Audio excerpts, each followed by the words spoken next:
हाय, माझं नाव सनी साबुक सर। आजच्या व्हिडिओचा विषय आहे ते म्हणजे इंडियन टॅक्स सिस्टीम प्लस आवर इमोशन।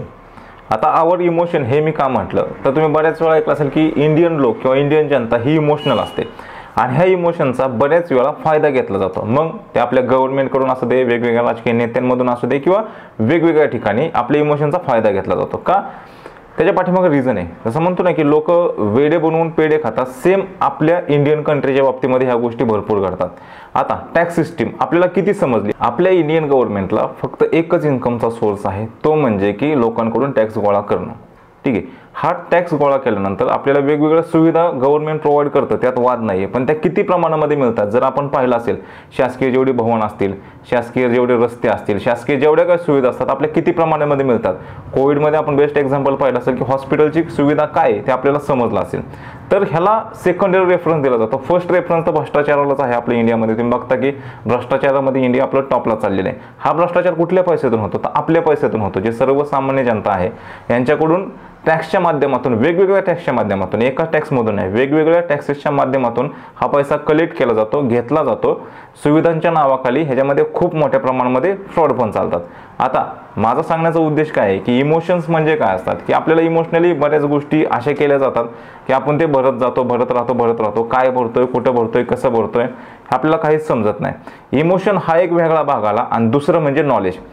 कुठल्याही टॅक्सचं आपल्याला नॉलेज असणं खूप गरजेचं आहे। आपल्याला किती टॅक्सेसचं नॉलेज आहे? तर आपण जेवढे ऐकले तेवढ्या टॅक्सेसचं फक्त माहिती आहे, नॉलेज आहे असं नाही। जर मी म्हटलं आता इन्कम टॅक्स, तर बऱ्याच लोकांना आहे जे टॅक्स भरतात त्यांना माहीत असेल, ते पण मी म्हणतो त्यांना 100% माहीत नसणार आहे की आपण इन्कम टॅक्स का भरतो, किती भरतो आणि कसा भरतो बरंचसं। दुसरी गोष्ट, जे भरत नाही त्यांचा तर कधी संबंधच येत नाही इन्कम टॅक्सचा। आणि इन्कम टॅक्स नंतर दुसरा टॅक्स आपण ऐकला असेल तो म्हणजे जीएसटी। तो पण आपण काय ऐकला? आता माध्यमं वाढलेली आहेत। माध्यमं वाढल्यामुळे सगळीकडे लगेच जाहिरात होती, ब्रेकिंग न्यूजमध्ये येतात आणि आपली मीडिया तर त्या बाबतीमध्ये खूप हुशार आहे की कुठली ब्रेकिंग न्यूज करायची आणि कुठली नाही करायची। थोडे कडवट शब्द आहेत पण रिॲलिटी आहे की आपल्या मीडियाची ते फक्त TRP साठी काम करतात। पहिली गोष्ट की ज्यावेळेस जीएसटी आला, 2017 साली जीएसटी आला। आता अदर कंट्रीजमध्ये पण जीएसटी आहे, असं नाही की आपण नव्याने तो लॉन्च केलेला आहे। हा जीएसटी अगोदर पण अदर कंट्रीजमध्ये चालू होता, आपल्या इंडियामध्ये तो लॉन्च करण्यात आला। त्यावेळेस आपल्या इथल्या सर्वसामान्य लोकांनी जीएसटी ऐकला, जीएसटी त्यांना समजला नाही आणि कोणी समजूनही सांगितलं नाही। ॲक्च्युली टॅक्स आणण्याची सिस्टीम काय असते की अगोदर लोकांमध्ये त्याचा अवेअरनेस करणं, लोकांना त्याची माहिती देणं, नॉलेज देणं, नंतर टॅक्सेस ते कलेक्ट करणं किंवा ॲड करणं, ह्या गोष्टी असतात। पण जीएसटीच्या बाबतीमध्ये रातोरात जीएसटी चालू केला, बऱ्याच लोकांचे, बऱ्याच व्यापाऱ्यांचे गोंधळ उडून गेला। आज बरेचसे बिझनेसमॅन असे आहेत, बरेचसे व्यापारी असे आहेत जीएसटी भरतात पण का भरतात आणि कसा भरतात किंवा ऑनलाईन कसा पेमेंट करायचा असतो माहीत नाहीये। मग हा अवेअरनेस आहेत आपल्या टॅक्सेसच्या बाबतीमध्ये आपल्या इंडियामध्ये। माझा सांगण्याचा उद्देश काय, आपण जर टॅक्सेस भरत असेल, इव्हन मी म्हणतो की जे बिझनेस करतायत, जे जॉब करतायत तेवढीच लोक टॅक्स भरत नाही। सर्वसामान्य व्यक्ती जो सर्वसामान्य काम करतो किंवा घरामध्ये असणारा एक छोटासा मुलगा जरी असेल तो पण टॅक्स भरत असतो। रेग्युलर बेसवरती डेली आपण 12 ते 13 प्रकारचे टॅक्सेस भरतो, पण कोणते भरतो आपल्याला माहित नाही। सिंपल मी तुम्हाला सांगतो, ज्या घरामध्ये राहतो त्याचे म्युन्सिपल टॅक्सेस आहेत आपल्याला, जसं घरपट्टी आहे, पाणीपट्टी आहे, ज्या रोडने चालतो रोड टॅक्सेस आपल्याला लागले जातात, एंटरटेनमेंट टॅक्सेस आहेत। अशी जर लिस्ट सांगत गेलो तर 12 ते 13 टॅक्सेसमधून आपण जातो। ते म्हणतात की नाही सर आम्ही टॅक्स भरतच नाही। काही टॅक्सेस आपल्याकडून इनडायरेक्टली भरले जातात आणि ते भरले गेलेले टॅक्सेस आपल्याला समजत पण नाही की आपण भरतोय। जसं की आपण जे शॉपिंग करतो, खरेदी करतो, कपडे घेतो, हॉटेलमध्ये, रजिस्टर हॉटेलमध्ये जेवायला जातो, तिथं आपल्याकडून डिफॉल्ट टॅक्स कट केले जातात किंवा टॅक्स घेतले जातात। अजून एक एक्झाम्पल सांगायचं झालं, मोबाईल, इंटरनेट आपण वापरतो, ह्या जीएसटी लावून येत असतो।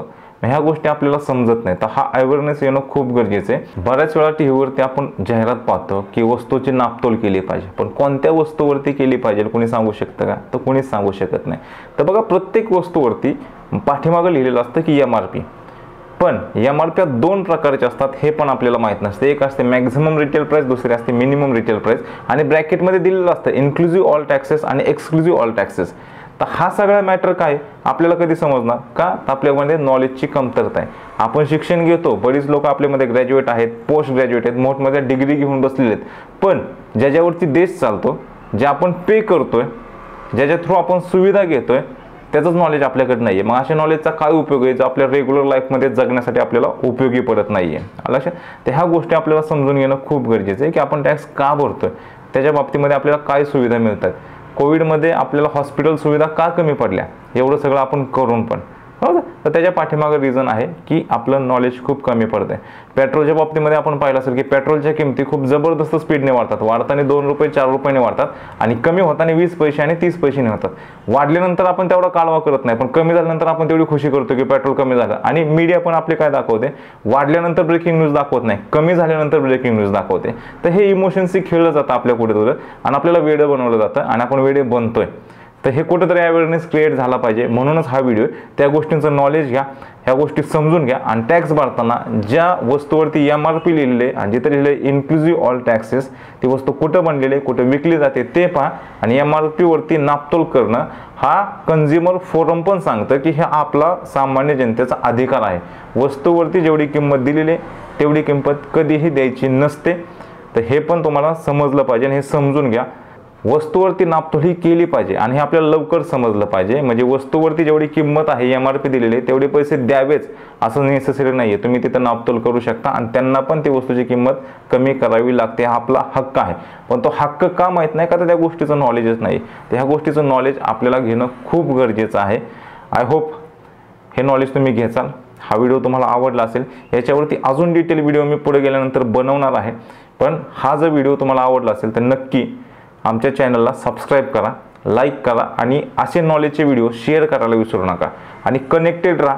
लवकरच एक नवीन व्हिडिओ याच्यावरती डिटेलवरती घेऊन येते की टॅक्स सिस्टीम नक्की असते काय, आपण कोणते टॅक्स भरतो, कोणते भरायला पाहिजेत, कोणते नाही भरायला पाहिजेत, इन डिटेलमध्ये नेक्स्ट व्हिडिओमध्ये आपण बोलूया. Be perfect, let's begin.